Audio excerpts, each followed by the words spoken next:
მმართველი გუნდი ბრიუსელის ორმაგ სტანდარტზე მიუთითებს. პარლამენტის თავმჯდომარე 2008 წლის აგვისტოს ომის შემდეგ მოსკოვში გამართულ აღლუმზე წერს, სადაც დასავლური ქვეყნების მათ შორის უკრაინის შეიარაღებული ძალები მონაწილეობდნენ. შალვა პაპუაშვილის პოსტს და სოციალურ ქსელში გამოქვეყნებულ ვიდეოს შეფასებები მოჰყვა პოლიტიკურ სპექტრში. მაშინ სამწუხაროდ დასავლეთს არ ქონდა ბოლომდე გააზრებული რუსეთის სიბოროტე. ჩვენ კარგად გვახსოვს ამერიკის პრეზიდენტის ბარაკ ობამას პოლიტიკა, გადატვირთვის პოლიტიკა, რომელმაც ჩემი აზრით უმძიმეს დარტყმა მიაყენა საქართველოს აი ამ დამოკიდებულებით, რომ რუსეთის აი ეს მახინჯი სახე დროებით იყო გადადებული უკანა პლანზე, მაგრამ 2014 წლის სამხედრო აგრესიის შემდეგ უკრაინაში და განსაკუთრებით 2022 წლის შემდეგ მე მგონი დასავლეთშიც ყველა მიხვდა, რომ რუსეთი არის აგრესორი. მაშინ, როდესაც ყველაზე მეტად ჭირდებოდა ქვეყანას თანადგომა, გვახსოვს ჩვენ რა მივიღეთ, ხო? რეალურად ავკარგეთ ტერიტორიები, გარდაცვლილი ჩვენი ჯარისკაცები, მშვიდობიანი მოსახლეობა, ძალიან მძიმე იყო ეს ყველაფერი და სხვათა შორის უნდა ითქვას, რომ ცუდია, რომ ამ ცუდ გაკვეთილზე ბევრი რაღაცები ვისწავლეთ.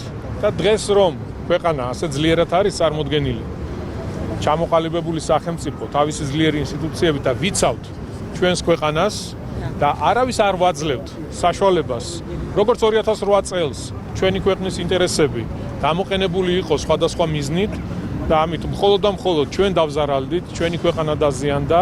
დღეს ჩვენ ვართ მოწოდების სიმაღლეზე და ვიცავთ ჩვენს ქვეყანას, ვიცავთ ჩვენს ხალხს და ამ ქვეყნის ხვალინდელ დღეს. პირველი ნაბიჯი იყო ის, რომ 2008 წლის ომიდან 8 თვის თავზე რუსეთმა და ამერიკის შეერთებულმა შტატებმა გადატვირთეს ურთიერთობა ისე, რომ ერთი ღერი სანქციაც კი არ იყო არ დაწესებულა რუსეთის მიმართ.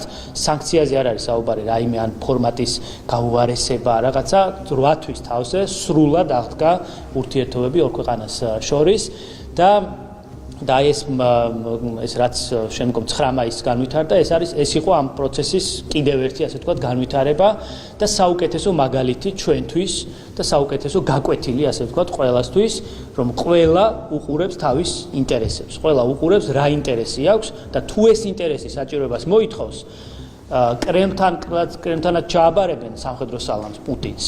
და ირანშიც დიდი სიამოვნებით ჩავლენ და ჩინეთშიც დიდი სიამოვნებით ჩავლენ. დღეს რო აკრიტიკებენ, ამიტომ ახსენ ეს სამი ქვეყანა, რომ დღეს ძირითადად ამ სამ ქვეყანას აკრიტიკებენ, ამიტომ ჩვენც აქ მოულოდნელი არაფერი არ არის. თუ კი ვინმეს უნდა საქართველოს გაკრიტიკება, თვითონ მისცეს, მოგცეს ყველა საკუთარი მაგალითით, მოგცეს საუკეთესო მაგალითი, რა შეიძლება რომ გააკეთოს საქართველოს. ეხლა, როდესაც მე მის რა ქვია, კრემლის წინ სამხედრო სალამს აბარებ პუტინს და იმიტომ რომ მე გვესმის რაღაც მათში ჰქონდათ ურთიერთობის აღდგენის სურვილი, ეს გასაგებია, მაგრამ ჩვენ არ უნდა გვაკრიტიკონ იმის გამო, თუ ჩვენ ვცდილობთ რუსეთთან ომის თავიდან არიდებას და ამისთვის ისეთი ნაბიჯების გადადგმას, რომ მაინც და მაინც სამხედრო დაპირისპირებაში არ შევიდეთ, იმის პარალელურად რომ ჩვენ ყოველთვის სანქციების თავიდან არის არიდების თემა იყო თუ ნებისმიერი სხვა საკითხი მაქსიმალურად გვერდში უდგავართ უკრაინასაც და ევროკავშირსაც და თავის დროზე ამერიკის შეერთებულ შტატებსაც. ორმაგი სტანდარტი დღეს უკვე მრავალ მაგ სტანდარტში გადაიზარდა.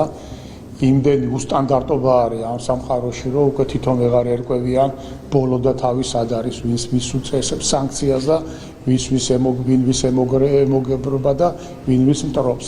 გამომდინარე აქედან, სწორედ ეს ერთ-ერთი ნათელი მაგალითია, რომ საქართველოს ამ შემთხვევაში პატარა იყო, მათ პირად ინტერესებს არ ეხებოდა, ის ლოკალური მიზანი მიღწეული იყო, რაც საჭირო იყო, ამიტომ ძალიან სწრაფად დაივიწყეს და ერთი წლის თავზე მოსკოვში აღლუმზე პუტინთან ერთად, რა თქმა უნდა, მათი საპატიო, ასე ვთქვათ, ნაწილებიც ჩაატარეს.